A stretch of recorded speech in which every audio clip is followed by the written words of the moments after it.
Home buyers are still some time away from a standard builder-buyer contract that is uniform across the country. However, buyers in Maharashtra have had one since 1963. In the light of rising buyer grievances, Magicbricks Now revisits the standard agreement as prescribed by the Maharashtra Ownership of Flats Act, or MOFA.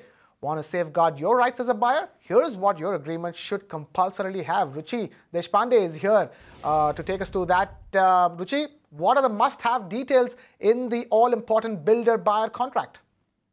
The Maharashtra Ownership of Flats Act has certainly specified a certain set of rules that you as a buyer can look forward to because it will safeguard your rights. Now, just to take you through what the agreement states, the basic details need to include the date of the agreement, the location of the project, as well as the name of the builder.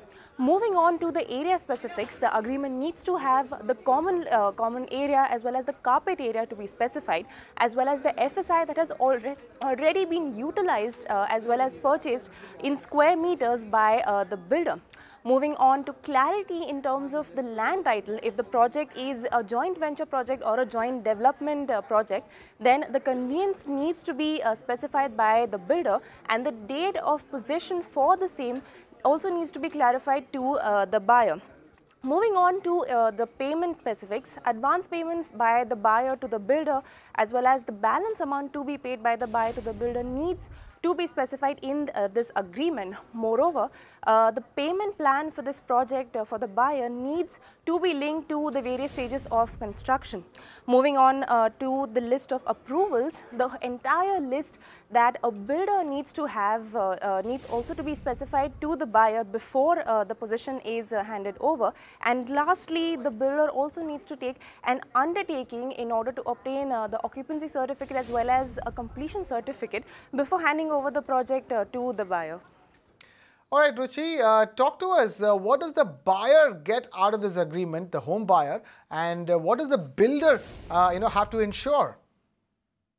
Well, Krishna, the MOFA also ensures that your rights as a buyer are specified and that you are safeguarded against any irregularities whatsoever. So, just to take you through the three major things that have been specified in this agreement.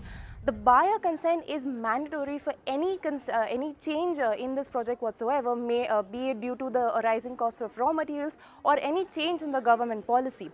Moving on, the builder also needs to pay 9% per annum of the total amount that has been paid by the buyer. This is in order to protect the buyer against possession delay as well as payment delay. So this is essentially what the MOFA Act states, and that safeguards the buyer.